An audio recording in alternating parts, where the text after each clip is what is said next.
Welcome, this is Matt from Jaggers Brewing Co. Today's topic is going to be about equipment that we use for fermentation around here.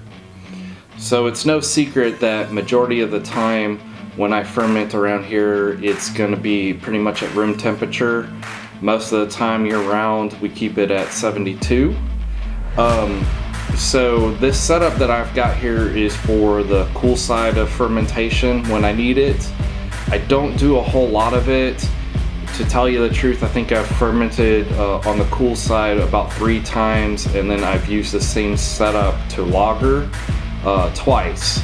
So the first brew that we brewed, and we brewed it on the cool side, was for a Marzen, and then we lagered it with the same setup here. And then the second time was with a Dunkelbock. We fermented it cool, and then we lagered it in the same setup here. So with these styles, when I approached them, I wanted to do them kind of more of the traditional style or side of things. I wanted to make sure that we had a cool fermentation temperature, so that way we controlled things like the esters and just the fermentation profile that we needed. Additionally, I wanted to be able to experience lagering. Now, I know there's certain types of yeast and other types of ways that you can ferment that will,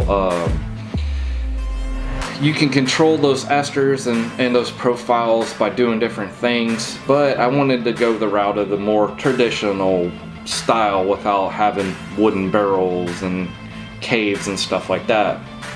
So living in Gulf Coast, Texas, it's pretty warm majority of the time. I don't have access to a closet or a basement or anything like that stays low in temperatures.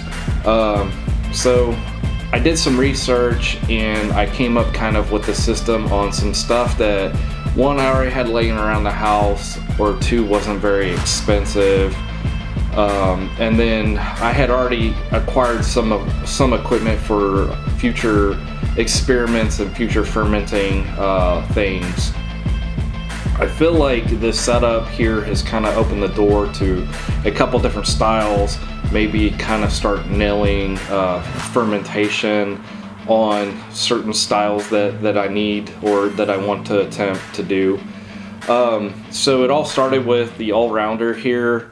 And I bought the complete package. I got the Temp twister, which is the coil there, and then I got the thermal well for temperature control probe to go in, and then I went ahead and bought the fermentation pressure kit to attempt to do that eventually. I haven't done it.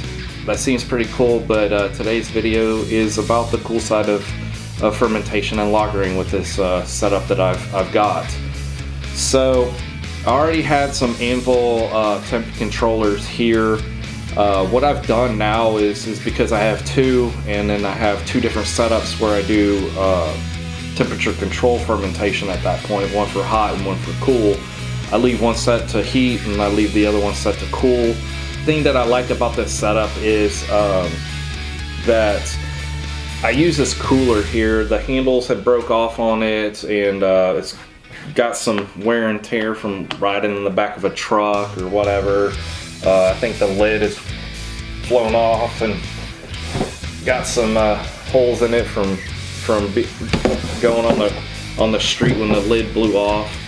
So it's kind of been put through its paces. But being here on the homestead, you know, we've taken a mentality of trying to find another use for something before we have to get rid of it. And this cooler just turned into the perfect opportunity for something like this.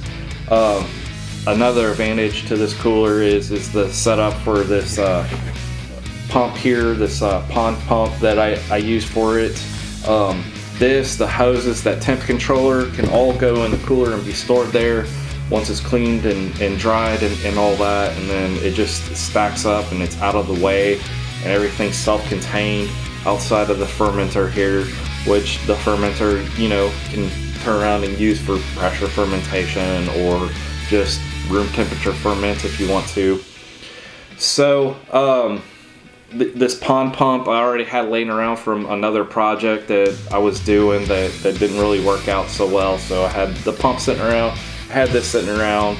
I had bought this, so at that point in time, the only thing that I really needed to come up with was hoses. So the way that this thing works is that basically I've got the pond pump sitting in the bottom of the cooler here, and then I've got this Anvil temp controller.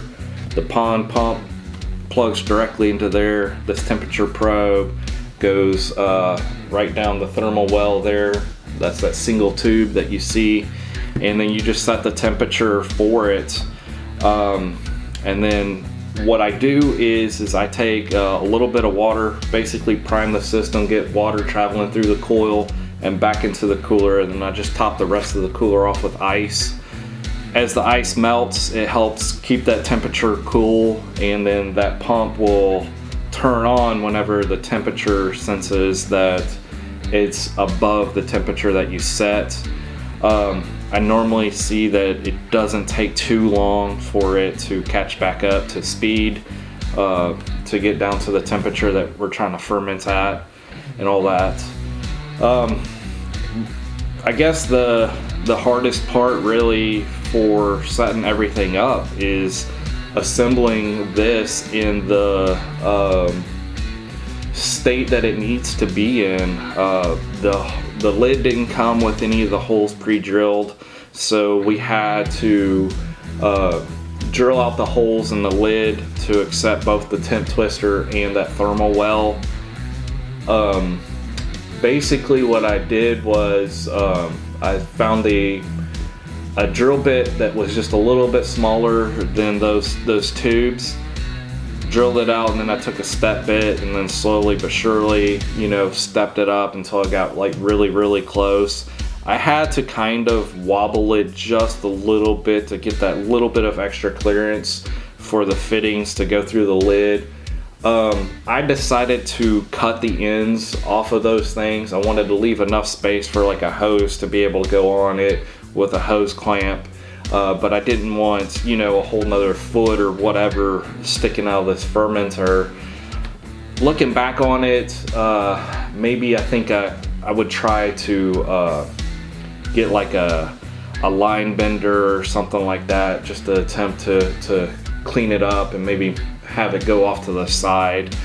Not for anything in particular, I just think maybe it might look a little neater, a little cooler, kind of like a immersion chiller, how most of those are kind of bent at a 90 or 45 or something like that. I think that might kind of make it look a little nicer.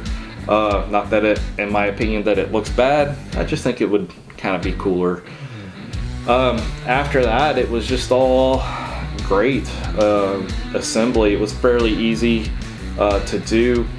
It was a little nerve-wracking, just ever so slightly working with the plastic. I was a little worried that I might just, take off just a little too much, but slow and steady, you'll get it knocked out. I do believe that I had seen somebody was making lids that were already pre-drilled and ready to accept these kits. Maybe the next time that I buy one of these things, which I'm kind of a fan of this fermenter and the setup. I think the next time that I do buy it though, I'll go ahead and get one of those ones that have been pre-drilled. I think it might be worth it just to, have a ready to go system. This thing, so because I no chill majority of the time, and then transfer to the fermenter, I let it get down to pretty much room temperature, and then I transferred to the fermenter here. I hooked everything up, and then I ran it down to chilling or to pitching temperature for the yeast, both times with the Marzen and the Bach. It reached pitching temperature pretty quickly. I want to say probably within 30 minutes or so. Both times I pitched it and just kind of walked away, let it do its deal. Both times I I had a fermentation schedule, and so on the days that I needed to bump it up, we bumped it up. And then on the days after, letting it kind of come up to resting temp, and then run it back down for lagering temperature. So I did notice that anything pretty much below 40 with playing with this setup, it consumed a lot of ice. It was hard to keep up with, both during the Marzen and the Bock. The first initial crash requires a lot more ice. After that, this small cooler here, I was draining the cooler and then filling it back up with ice about twice a day after the first initial crash and all that. Now, after that, it was easy to maintain. The biggest problem with this setup is the ice. I'm lucky enough that I had access to free ice. So it was easy for me to load up 2 coolers, bring them home, swap them out, change it when I get home from work, and then change it again before I took off to work, and just rotated it out like that. On the days where it needed a lot more ice, then I would come home during lunch, ice it back down, and get going. Tried to keep those temperature swings as low as possible. It was easy to keep up with. I don't think there was ever really any time that it really struggled with this setup. Now, like I said, anything like below 40 when I was playing with it, it just had a tough time. Going forward, I'll probably still use this setup occasionally. I'm not that big of a fan of the setup to make beer because, one, it's time consuming to lager. Two, just dealing with hauling the ice around left and right. That became a little bit of a hectic setup after it was all said and done. I think moving forward though, I'm gonna try to look into maybe advancing this setup, coming up with something else, maybe look at one of those like homemade glycol chiller setups. I might just buy a glycol setup and a couple different fermenters and play around with it that way. I think if you're trying to get into cool fermentation and lagering, and you might have some of this stuff, or you just need a cheap and easy way to do it, this might be something that you're interested in, especially if you already have like an all-rounder and a cooler, a spare cooler or something, and all you need is a pump and a temperature controller, some hoses, and ice, a little bit of water, and you're good to go. It's pretty easy, pretty cheap setup that you have to keep up with the labor on for the ice. Other than that, both beers seem to have come out decently so far. Look for the videos both on the Marzen and the Doppelbock. The Dunkelbock coming up sometime soon-ish, and I'll reference this video in both of those. So thanks for stopping in. We appreciate it. Catch you next time. Bye. All right. Good. Been a hot minute since I've done this. We talk about